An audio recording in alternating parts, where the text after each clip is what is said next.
छत्रपती संभाजीनगरचे राहुल अवताडे 4 ऑगस्टला हर्सुल पोलिसात तक्रार दाखल करतात। तक्रारीत त्यांनी आपला भाऊ आणि छावा संघटनेचा शहराध्यक्ष सचिन अवताडेच्या बेपत्ता असल्याची माहिती दिली। दरम्यान 12 ऑगस्टला अहिल्यानगरच्या मुंगी गावात गोदावरी नदीच्या तीरावर सचिनचा कुजलेल्या अवस्थेतला मृतदेह सापडतो। त्याच्या मानेवर चाकूने वार केल्याचे निशाण होते, त्यामुळे त्याची हत्या करून नदीत फेकण्यात आल्याचा प्राथमिक अंदाज वर्तवण्यात येतो। पोलिसांकडून वेगाने तपासाची सूत्र फिरवली गेली आणि 17 तारखेला मुख्य आरोपींना अटक करण्यात आली। प्रेम संबंधात अडथळा असल्याने त्याची हत्या करण्यात आली आहे। यात छावा संघटनेची महिला प्रदेशाध्यक्ष भारती दुबे पाटील आणि तिच्या 2 साथीदारांचा समावेश आहे।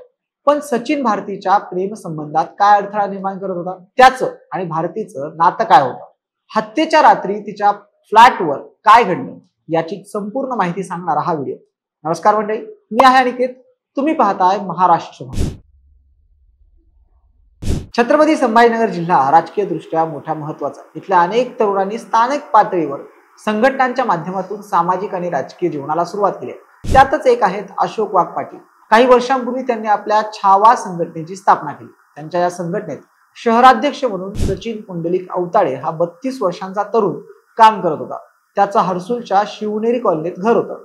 शेती आणि प्लॉटिंग हा त्याचा व्यवसाय। जवळपास 4 वर्षांपूर्वी त्याची भारती दुबे पाटील नावाच्या महिलेशी ओळख झाली। ती विवाहित होती, पण मागच्या अनेक वर्षांपासून पतीपासून विभक्त राहायची। सिडकोच्या कॅनॉट प्लेस मधल्या एका अपार्टमेंट मध्ये तिचा फ्लॅट होता। ती सुद्धा छावा संघटनेत काम करायची। तिला संघटनेच्या महिला प्रदेशाध्यक्ष पदाची जबाबदारी देण्यात आली। सचिन आणि भारती एकाच संघटनेत काम करत असल्यानं ते एकमेकांच्या संपर्कात आले, ज्यानंतर त्यांच्यात वारंवार भेटीगाठी होऊ लागल्या।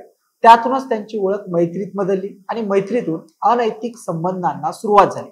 माध्यमांमध्ये देण्यात आलेल्या माहितीनुसार भारती ही सचिन सोबत गेल्या 4 वर्षांपासून संबंधात होती, पण त्याच्या व्यतिरिक्त तिचे इतरही काही पुरुषांशी संबंध होते, ज्याला सचिनचा विरोध असायचा। याच कारणावर तो वारंवार तिच्याशी वाद घालत होता। 30 जुलैला सचिन हा आपली दुचाकी MH20 AF5651 ने भारतीच्या फ्लॅटवर गेला। त्याने पार्किंग मध्ये आपली दुचाकी लावली आणि दुपारी भारतीच्या 4 चाकी गाडीने ते दोघे जालन्याच्या एका लग्न समारंभात गेले। समारंभ पार पडल्यानंतर संध्याकाळी 6:30-7च्या दरम्यान संभाजीनगरात ते परत आले। त्यानंतर त्यांनी कॅनॉट मधल्या एका वाईन शॉप मधून दारू खरेदी केली। तिथून ते दोघं भारतीच्या फ्लॅटवर गेले। काही वेळानं तिथे दुर्गेश मदन तिवारी नावाचा आणखी एक तरुण आला। तो खुलताबाद तालुक्यातल्या वडद गावचा राहणारा होता। माध्यमांनी दिलेल्या माहितीनुसार भारती ही लोकांना त्यांची ओळख करून देताना तो आपला मामेभाव आहे असं सांगायचे। तर स्थानिक सूत्रांकडून असं सांगण्यात आलंय की तो तिच्या मावस भावाचा मुलगा होता। पण पुढे सचिन, भारती आणि दुर्गेश तिघं दारू पिण्यासाठी बसले। त्यानंतर मध्यरात्री भारतीनं अफरोज खानला सुद्धा फ्लॅटवर बोलावून घेतलं। तो शहरातल्या कटकट दरवाजाच्या भागात राहतो। त्याचा प्लॉटिंग तसंच वाहन खरेदी विक्रीचा व्यवसाय। याच व्यवसायातून त्याची आणि भारतीची मैत्री झाली। 30-31 जुलैच्या रात्री हे चौघं फ्लॅट क्रमांक 201 मध्ये दारू पिले। दरम्यान भारती आणि सचिन यांच्यात वाद झाला। पोलिसी सूत्रांनी दिलेल्या माहितीनुसार सचिननं पुन्हा भारतीकडे इतर पुरुषांच्या संबंध न ठेवण्याचा मुद्दा जो आहे तो उपस्थित केला। त्यातूनच त्या दोघांमध्ये वादाला सुरुवात झाली। हा वाद इतका वाढला की हाणामारीपर्यंत गेला। भारती, दुर्गेश आणि अफरोजनं सचिनला बेदम मारहाण केली आणि त्याच्या गळ्यावर चाकूने वार करत त्याला कायमचं संपवून टाकलं। सचिनचा खून केल्यानंतर आता त्याच्या मृतदेहाची विल्हेवाट लावणं गरजेचं होतं। 31 जुलैच्या पहाटे या तिघांनी एका प्लास्टिकच्या ताडपत्रीत सचिनचा मृतदेह गुंडाळला आणि अफरोजच्या 4 चाकी गाडीत टाकला। तिथून ते गाडी घेऊन ते 55 किलोमीटर दूर असलेल्या पैठणला गेले। गोदावरी नदीच्या पुलावर त्यांची गाडी थांबली आणि पुलावरून मृतदेह खाली पाण्यात फेकण्यात आला। त्यानंतर भारती आणि दुर्गेश एका दिशेनं तर अफरोज वेगळ्या दिशेने फरार झाला। दुसऱ्या दिवशी सचिन घरी न आल्यामुळे त्याच्या पत्नीला चिंता सतावत होती। त्यांनी याबद्दल आपले धीर राहुल अवताडेंना सांगितलं। सुरुवातीला राहुल यांना वाटलं की आपला भाऊ संघटनेच्या कामानिमित्त अशोक वाघ यांच्यासोबत गेला असेल।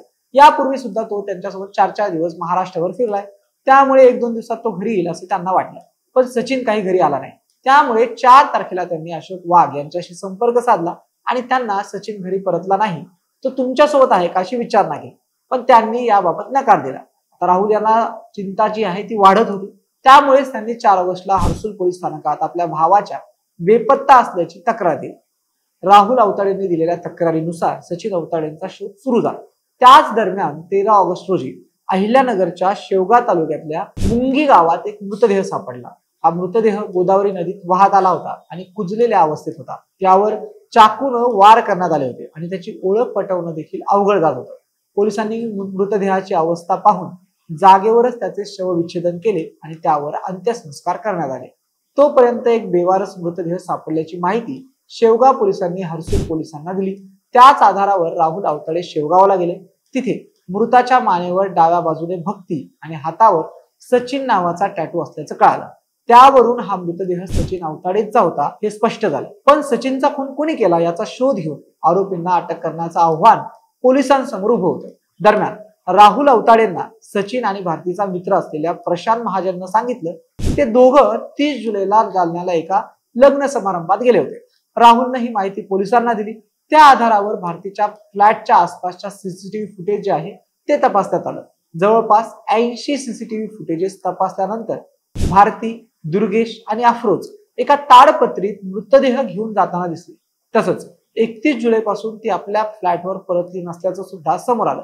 आता तर हे स्पष्ट होतं की भारतीने आपल्या 2 साथीदारांच्या मदतीने सचिन अवताडेंची हत्या केली आहे। आता या आरोपींचा शोध बाकी होता। 16 ऑगस्टला पोलिसांना खबर लागली की भारतीने आपल्या एका मित्राला कॉल केलाय। त्यानुसार पोलिसांनी त्या मित्राची चौकशी केली आणि त्याच्याकडून संबंधित मोबाईल क्रमांक घेऊन तो ट्रेस केला। बुलढाणा जिल्ह्यातल्या साखरखेर्डा गावाचं लोकेशन जे आहे ते त्यांना मिळालं। त्यानुसार 16 तारखेच्या रात्री पोलिसांनी साखरखेर्डा गावात जाऊन भारती आणि दुर्गेशला ताब्यात घेतलं। तिच्या एका नातेवाईकाच्या शेतात ते लपून बसले होते। तर अफरोज खान हा अद्यापही फरार असून तो काही दिवसांपूर्वीच चिकलठाण्याच्या वाहन खरेदी विक्री बाजारात असल्याची माहिती पोलिसांना मिळालेली आहे। सध्या त्याचा शोध सुरू आहे। दरम्यान छावा संघटनेचे संस्थापक अध्यक्ष अशोक वाघ पाटील आणि सचिनचा भाऊ राहुल अवताडेंनी फरार आरोपीला लवकरात लवकर अटक करावी, तसंच या प्रकरणाची सीआयडी मार्फत चौकशी करून त्या आरोपींना फाशीची शिक्षा देण्यात यावी अशी मागणी केली। सध्या शेवगाव पोलीस या प्रकरणाचा अधिकचा तपास करतायत।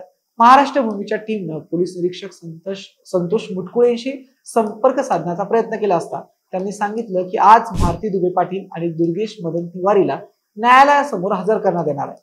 तर अफरोज खानचा शोध अजूनही सुरू आहे। आता या प्रकरणात आणखी कुठली माहिती समोर येते हे आम्ही तुम्हाला कळवतच राहू। तोपर्यंत संपूर्ण प्रकरणावरच्या तुमच्या प्रतिक्रिया कमेंट्सच्या माध्यमातून आम्हाला नक्की कळवा आणि महाराष्ट्र भूमीच्या YouTube चॅनलला सबस्क्राईब करायला विसरू नका। धन्यवाद।